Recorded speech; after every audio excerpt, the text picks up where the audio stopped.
Hi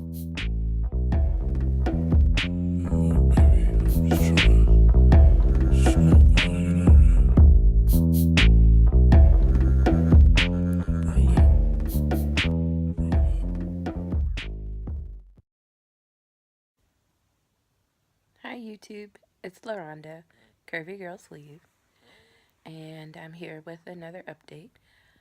Much quicker than the previous amount of time in between videos. I went to the doctor yesterday and I had my second weigh-in. This is the second go-round of weigh-ins, but my second of 4 weigh-ins.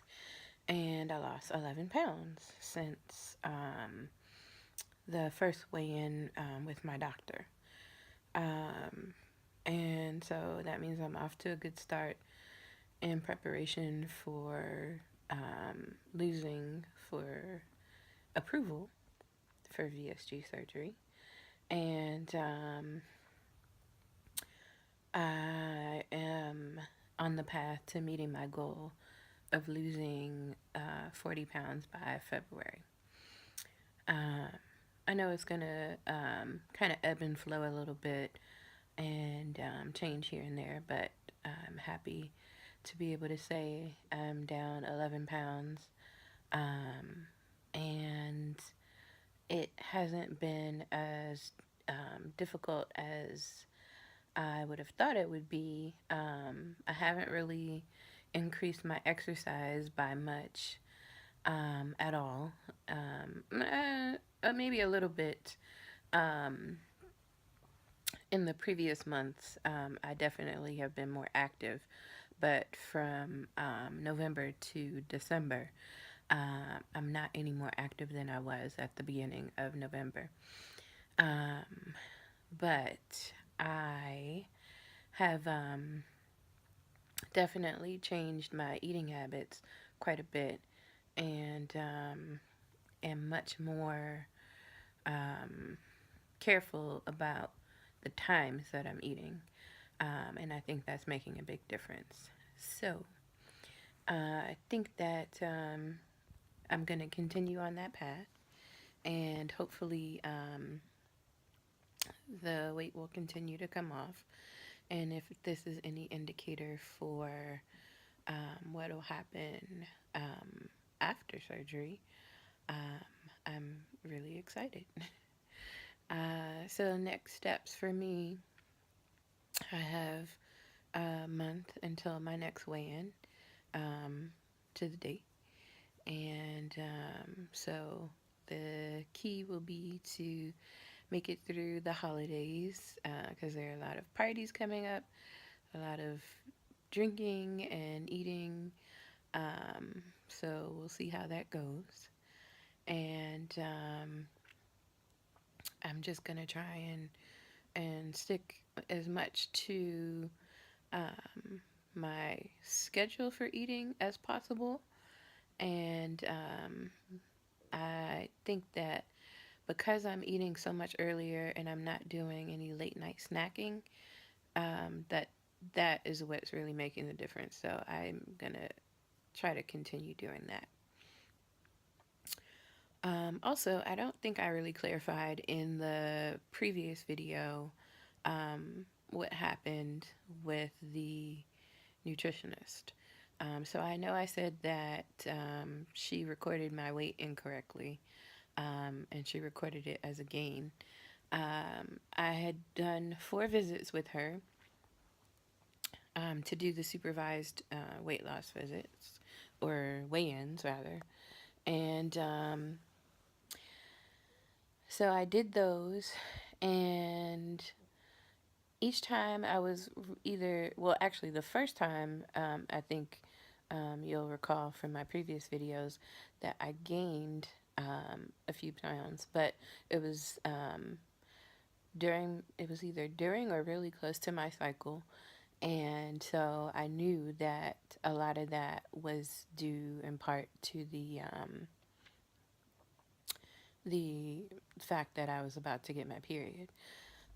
So I had talked that over with her, and assumed that she was making notes about it and things like that. Um, and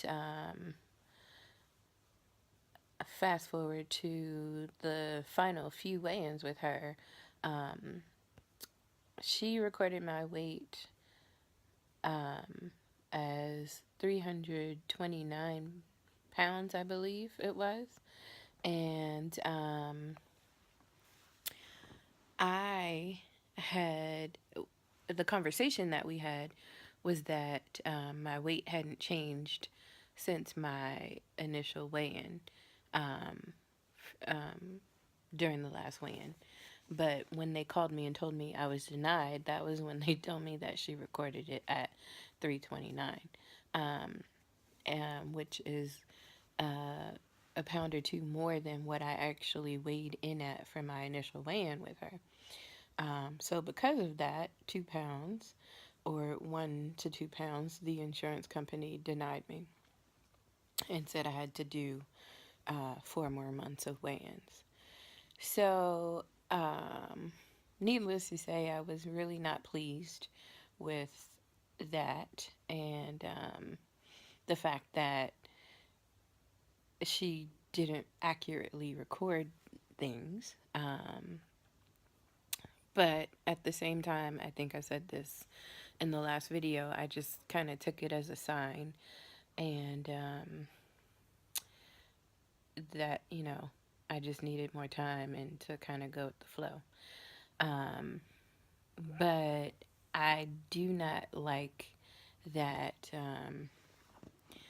she wasn't so accurate. The other thing is that when I went for my weigh-ins, they were my appointments were all at different times of day.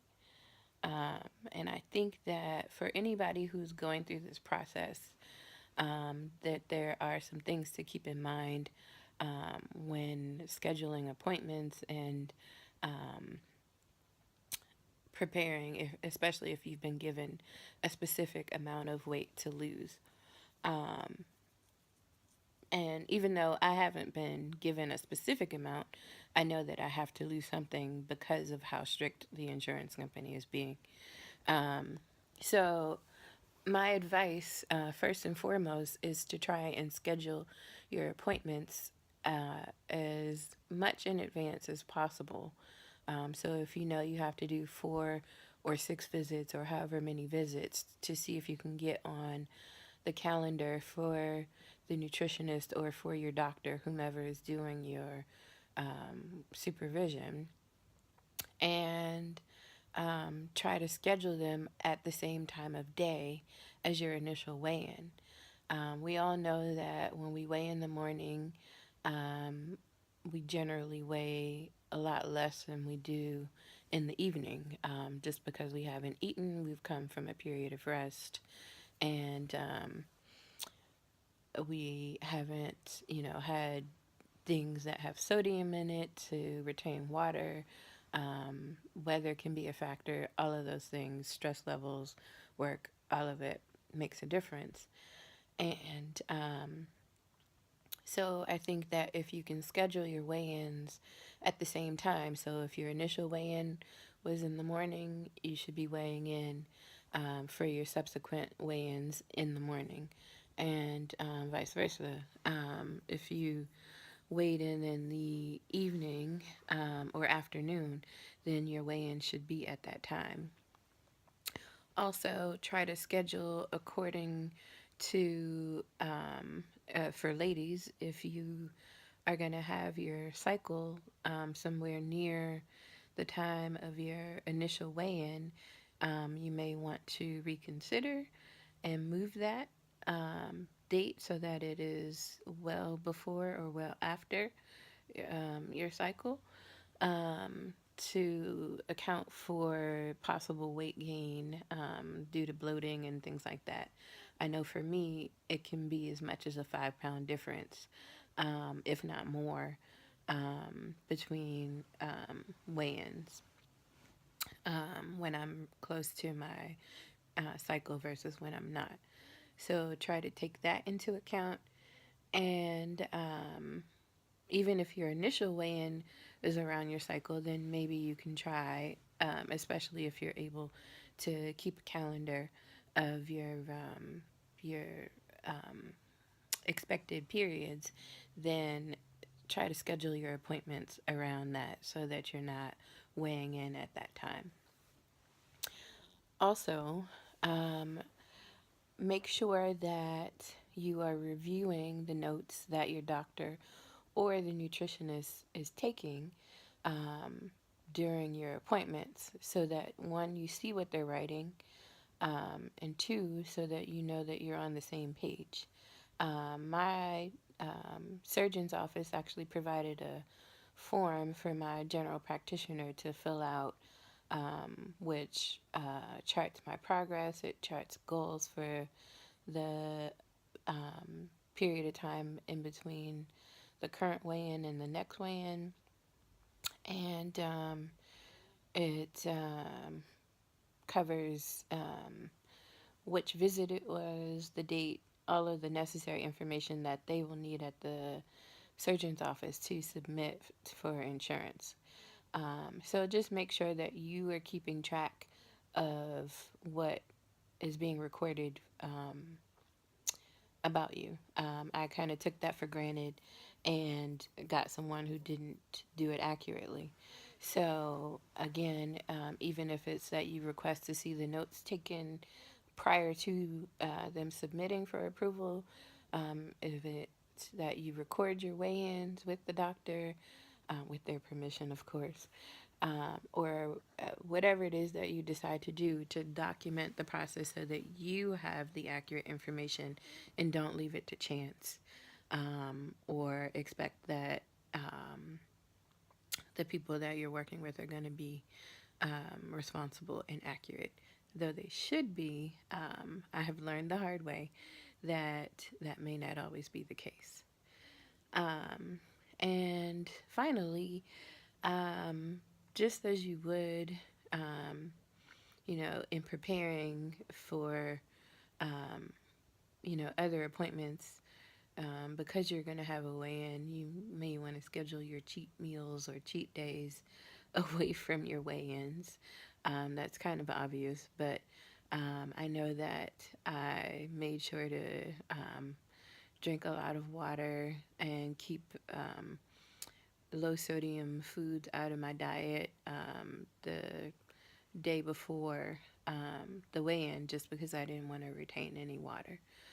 And I wanted to make sure that I see results this time because I need to see results.